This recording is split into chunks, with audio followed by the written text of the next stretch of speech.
Bonjour, un nouveau point de situation en Ukraine au 19 janvier 2024. Alors vous m'excuserez, c'est pas la grande forme aujourd'hui, donc je vais faire de mon mieux. Alors tout d'abord, la France va livrer à l'Ukraine 40 scalps et également des bombes guidées A25M avec une portée de 70 km pour ces dernières.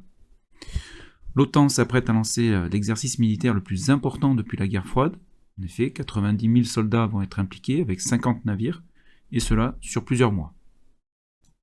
On va maintenant se diriger sur la ligne de front, en commençant avec le front de Louhansk, et plus précisément sur le village de Sinkivka, qui a été bombardé par les Russes donc au 17 janvier avec du TOS. Ensuite, par rapport à mardi, pas d'évolution sur la ligne de front, sur le front donc de Louhansk. On va se diriger jusque dans le secteur de Terny, et plus précisément dans la zone grise, ici, où au 16 janvier, des fantassins russes ont été pris à partie par des drones kamikazes ukrainiens. Ensuite, dans la forêt de Kremina, plus au sud. Là également, des unités avancées russes ont été prises à partie par des drones kamikazes dans la zone grise, donc ce qui nous permet de bien établir la ligne de front dans ces secteurs. On se dirige maintenant dans la région de Siversk, et plus précisément sur le village de Bilohorivka, où on a assisté à une progression russe à l'est du village, donc matérialisé ici en violet, avec dans le même temps un char ukrainien qui a été détruit ici au 17 janvier.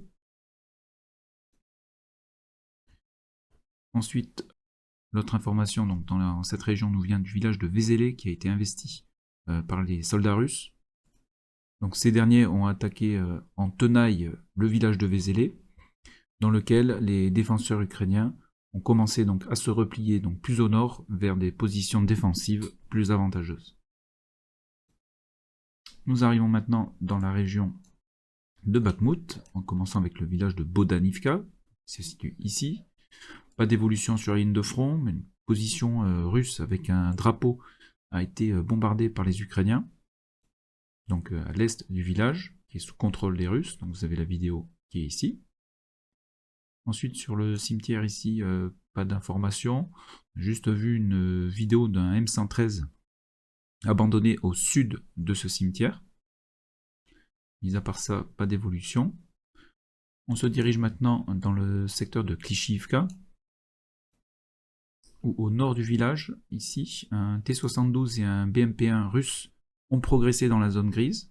Ils ont ouvert le feu sur les positions ukrainiennes, et ils ont été par la suite attaqués par des FPV.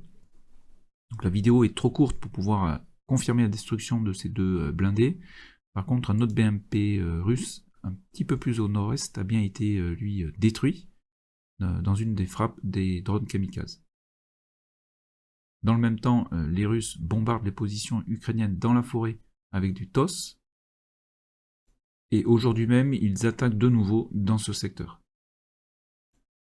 Donc voilà pour le secteur de Klishivka. On continue sur la ligne de front. On va se diriger maintenant dans la région de Avdiivka,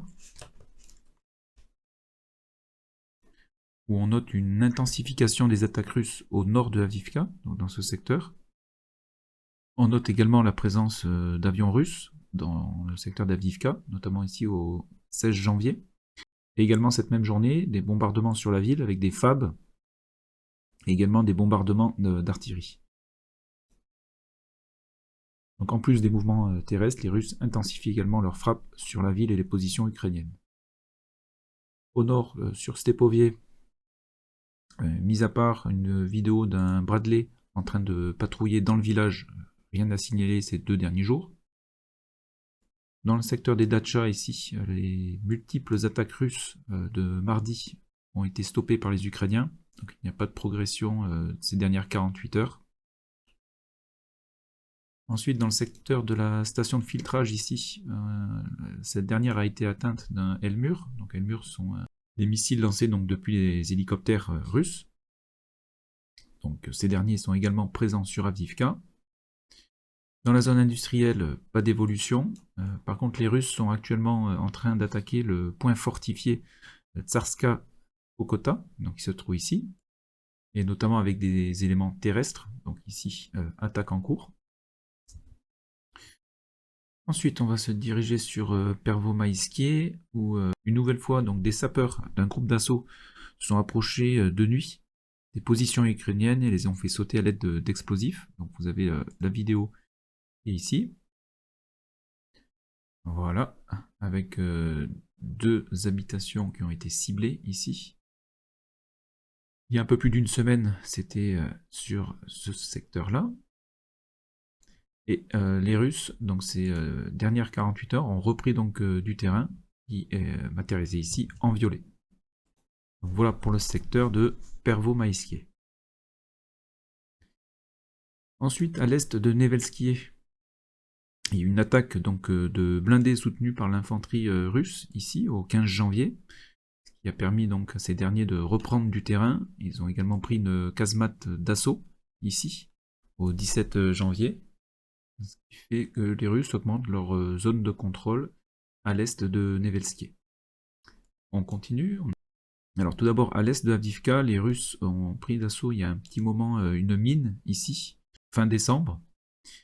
Depuis, les Ukrainiens bombardent régulièrement donc, cette mine, donc avec l'artillerie et leurs drones kamikazes. Des blindés russes ont été détruits également dans ce secteur, donc au sud-est de cette mine. Donc, sur une vidéo et une photo, on dénombre pas moins de 9 blindés russes détruits. Donc il y a une intensification donc, des combats dans ce secteur également. Sur Marinka et Orivka, pas d'évolution sur la ligne de front, bombardement mutuel, mais pas de tentative d'incursion ces dernières 48 heures, donc côté russe. Ensuite, sur Novomikhaïlivka, pas d'évolution. Donc souvenez-vous, il y a 4 jours ici, les groupes de combat ukrainiens avaient attaqué les positions russes. Ça en était suivi un combat de tranchées.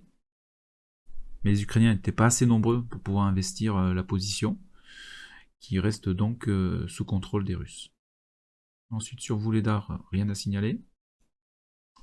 Tout comme dans la région de Zaporizhia, mis à part qu'une position ukrainienne a été attaquée par des drones kamikazes, ici, au 17 janvier, ce qui permet également de mieux matérialiser la ligne de front.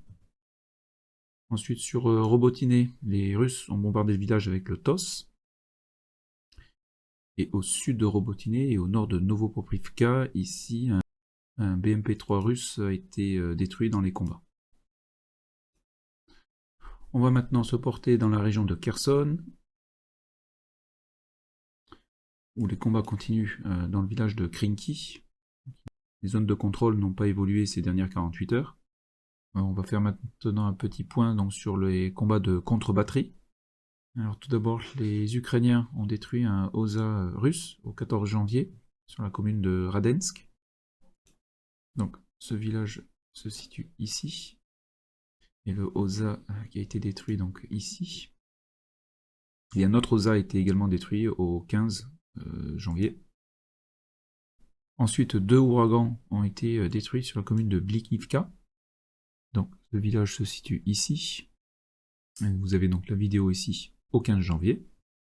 Et enfin, un grad a également été détruit donc au sud de Kherson au 15 janvier. Ensuite, côté ukrainien, donc, ils ont également eu des pertes, donc toujours à cause des Lancet. Un obusier D20 a été détruit, donc au nord de Krinky. Donc ici exactement, avec la vidéo. Ensuite, un M777, qui est un autre obusier, au nord-ouest de Tiaïnka. Et non loin de là où les derniers Susanna avaient été détruits. Donc il y a quelques jours de ça. Et ici, donc le M777 a été donc détruit par un Lancet. Ensuite, un Iristé au sud de Chaïkinié. Donc ce village se situe bien plus au nord. Ici exactement. Alors ici, sur le Iristé, donc il est difficile de pouvoir identifier le Iristé donc, sur cette vidéo. Donc je vous la partage pour que vous puissiez vous faire votre propre avis sur cette destruction. Donc voilà, pour les destructions confirmées avec des visuels. Donc en termes de destruction, avantage aux Ukrainiens dans ces 2 derniers jours. Mais ce qu'on peut constater maintenant dans la région de Kherson, c'est que le combat de grande batterie occasionne actuellement plus de pertes aux 2 armées que les combats sur le village même de Krinky.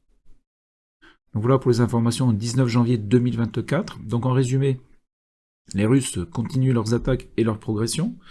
Donc on note des progressions au nord-est de Bilorivka, dans la région de Siversk. Également le village de Vézelé, qui est passé sous contrôle de l'armée russe. Dans le secteur de Pervomaïski et de Nevelsky, les Russes grappillent du terrain également. Donc le front reste dans son ensemble dynamique. Les Russes continuent à attaquer et les Ukrainiens ont adopté une posture défensive. Voilà, et bien écoutez, je vous souhaite une excellente journée, une très bonne soirée, et je vous dis à très bientôt. Merci.